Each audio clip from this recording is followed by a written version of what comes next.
Hotep à tous, bien-aimés frères et sœurs.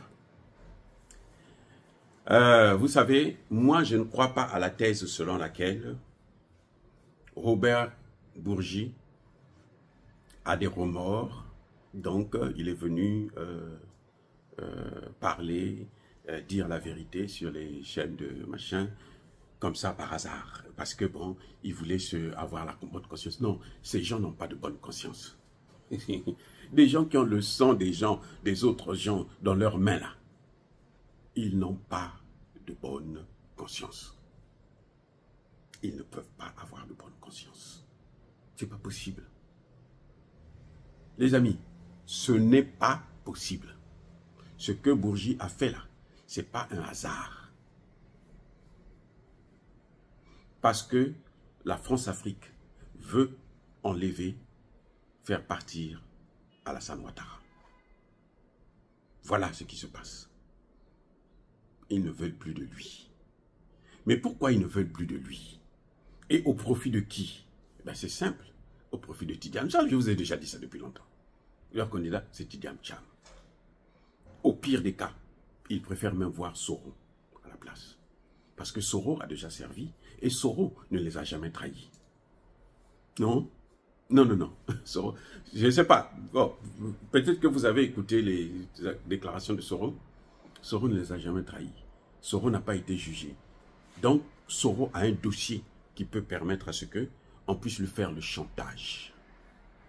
On ne donne pas le pouvoir à quelqu'un qui est sain. Non. Parce que si vous donnez à quelqu'un qui est sain, quand il va avoir le pouvoir, là, il va vous tourner le dos. Vous n'aurez pas de moyens pour lui faire mener la guerre. Il faut avoir des arguments, des motifs. Guillaume Soro en a un. Donc, les hommes, écoutez-moi bien maintenant, les hommes de la France et ses alliés, actuellement, en Côte d'Ivoire, il y a Tidiane Cham, il y a Guillaume Soro, les deux. Vous avez dit non, Guillaume Soro est l'opposant de Alassane, c'est faux. Les amis de Guillaume Soro qui sont sérieux savent. Bien sûr. Si Alassane Ouattara voulait éliminer Guillaume Soro en France, là, il allait le faire. Bongo a tué combien de gens en France? Omar Bongo. Mais il les a massacrés en France. En France, là. En France, en Belgique, en Europe. Aux États-Unis, c'est un peu plus compliqué parce qu'aux États-Unis, comme il y a des rivalités parfois entre les partis, l'autre parti peut dire non. Et puis dénoncer. Mais en France, là, ils sont unanimes.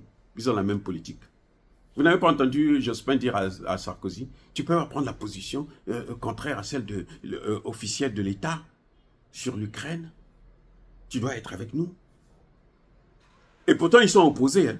Ils sont mais voilà. Donc, Guillaume Soro travaille toujours pour eux. Monsieur Tiani, Monsieur Traoré, Monsieur Goïta, ne vous fiez pas aux apparences que vous voyez là. C'est zéro du tout. Pour comprendre un homme là, rentrer en profondeur. Vous savez, Guillaume Soro n'a jamais condamné la France. Guillaume Soro n'a même jamais déclaré qu'il est panafricaniste. Non. Non, non, non. Il n'est pas panafricaniste. Tu ne peux pas être panafricaniste et massacrer autant d'Ivoiriens. Ah ben, ça c'est rien. Ça c'est quel panafricaniste là? Du massacre de ses siens. Hein? Tu es panafricaniste, tu massacres les siens? Et non.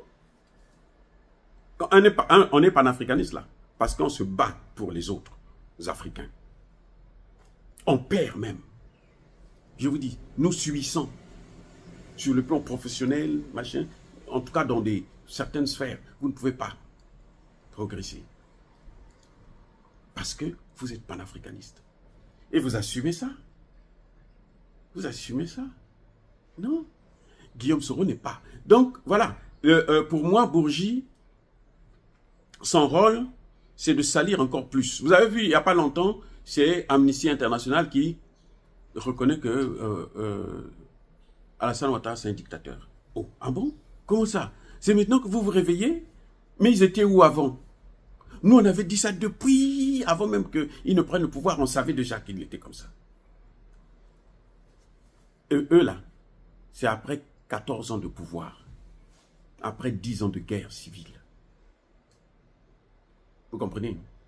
Que eux, ils viennent se rendre compte, oh, mais le type là, il ne respecte pas les droits de l'homme. C'est pas par hasard. C'est un rapport d'Amnesty International. Vous pensez que bon, c'est un rapport normal. Bon, ils ont fait le rapport et puis voilà, c'est arrivé. Mais au fond, ce n'est pas par hasard. Tidiane Cham est en difficulté. Parce que Alassane Ouattara veut un 4e mandat. Or, Alassane Ouattara avait une condition, ou des conditions. Il a raté tous les tests. Écoutez bien, Alassane Ouattara a raté tous les tests. Le premier test, c'était le Mali. Il fallait neutraliser Assimi Goïta. Il a envoyé 50 soldats, ils sont allés, on les a tous attrapés, on les a mis en prison. C'était devenu tout un problème pour les libérer. Après le Burkina Faso, il a rassuré. Il dit, je veux prendre le pouvoir, là, Traoré. Il a mis des milliards en jeu. L'argent des Ivoiriens. Ce n'est pas son argent, c'est l'argent des Ivoiriens. Il a mis des milliards en jeu pour faire le coup d'État.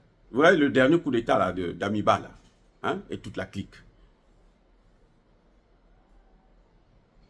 Qui a financé ça? Mais c'est Alassane Ouattara. Ça a échoué. Il a la malchance, le gars. Il a maintenant la malchance. Maintenant, on lui avait dit de nous amener la guerre au Niger sur un plateau. Il a échoué là encore. Il a essayé de manipuler Tinubu. Après, Tinubu s'est rendu compte que non. Il y a eu les parlementaires nigérians qui ont dit non. Sauf ça, si tu veux dans ce sens-là, nous on t'enlève aussi. Un peu on va voir si le ciel va tomber. Allez, il a reculé. Vous voyez le problème? Alassane Ouattara a échoué à tous ses tests. Pour un 4e mandat, il a échoué. Autant il a réussi en 2010, parce que bon, il a massacré tellement de gens, et puis bon, ils ont pris le pouvoir, oui. Autant il a réussi pour avoir un 3e mandat, il a écarté Guillaume Soro, son ami de longue date, son partenaire dans le crime en Côte d'Ivoire. Donc, est-ce que Alassane Ouattara peut produire encore quelque chose? Non. Donc, il faut l'enlever. Et pour l'enlever, il faut d'abord l'affaiblir. Celui qui nous a montré ce système-là, c'est Check on ta job. Check on ta job nous a été clair. Quand ils veulent vous avoir, là, on doit d'abord vous affaiblir moralement. On doit d'abord vous affaiblir. Quand ils ont appris qu'Alassane Ouattara a piqué une crise, pour eux, ils se sont dit bien fait pour lui, qu'il s'en aille. Quand on va l'enterrer et puis on n'en parle plus. Et oui. C'est ça le problème. Donc Alassane Ouattara a échoué. Il faut donc qu'il parte. Quand vous voyez Alassane Ouattara, chaque mois il est à Paris, là, c'est pourquoi. Mais c'est pour aller faire le compte rendu, pour aller dire comment ça avance et tout, et puis prendre l'argent des Ivoiriens. La France n'a plus d'argent même pour financer des sales opérations comme ça. Ce sont nos pays là qui payent. Quand vous voyez le Bénin là, hein, la base militaire qui est là, c'est le Bénin qui paye. Au Nigeria, en Guinée là, c'est la Guinée qui paye. Mais si même sa campagne présidentielle vous payez, vous croyez qu'eux vont amener des militaires là-bas, venir mourir comme ça? C'est vous qui payez. Mais le Mali a expérimenté ça. Le Mali nous a dit non. Quand un soldat français mourait, eux-mêmes ils les liquidaient.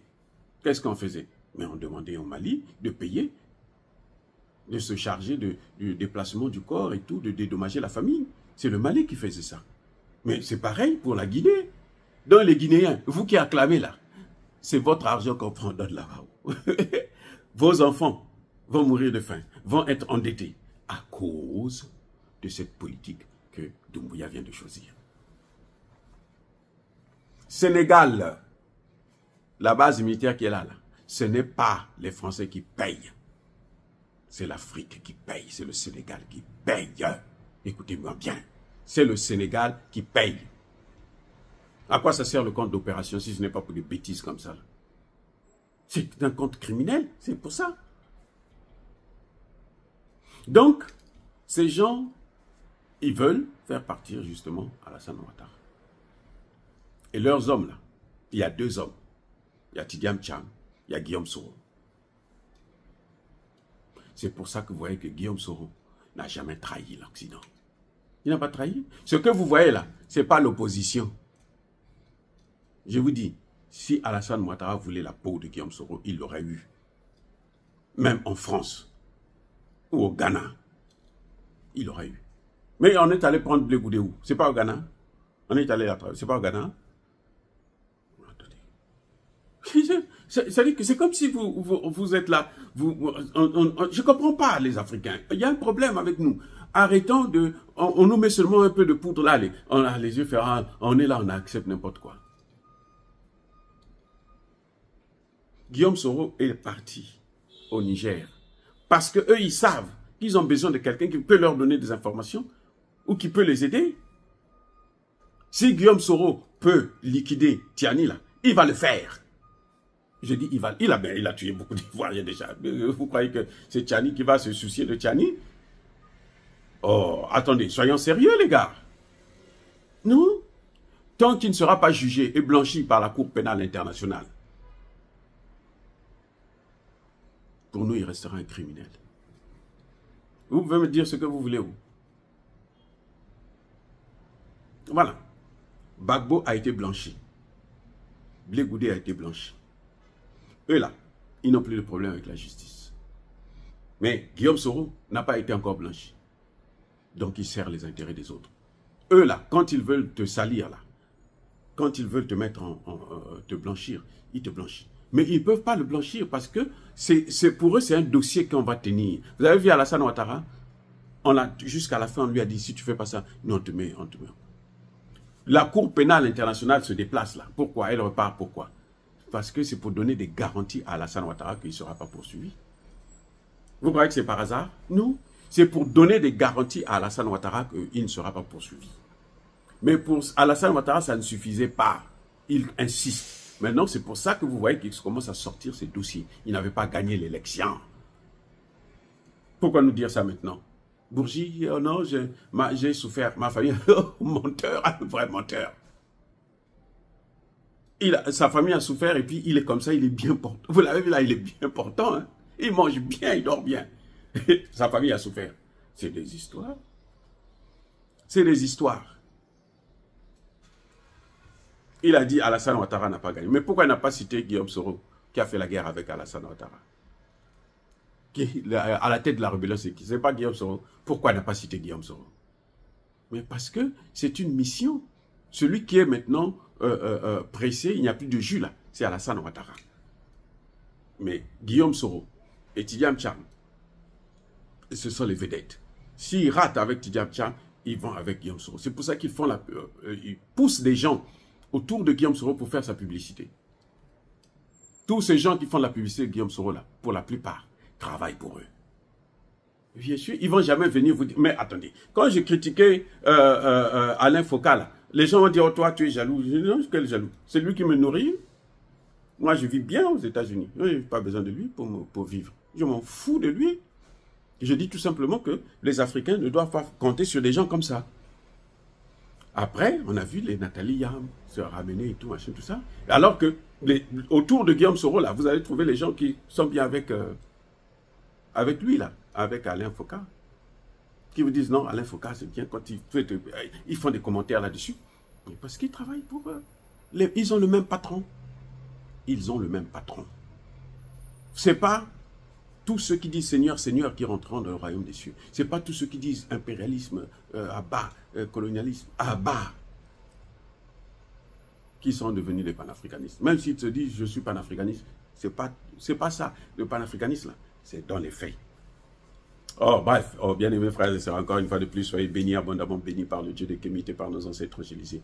Mais que tous ceux qui persécutent le continent africain, le pillent et le déstabilisent, qu'ils soient noirs, blancs, chinois, arabes, juifs, indiens ou qui qu'ils soient punis, maudits, foudroyés, neutralisés, écrasés, effacés par le Dieu des Kémites et par nos ancêtres Élisée. Vive l'Afrique éternelle, j'ai dit, et j'assume.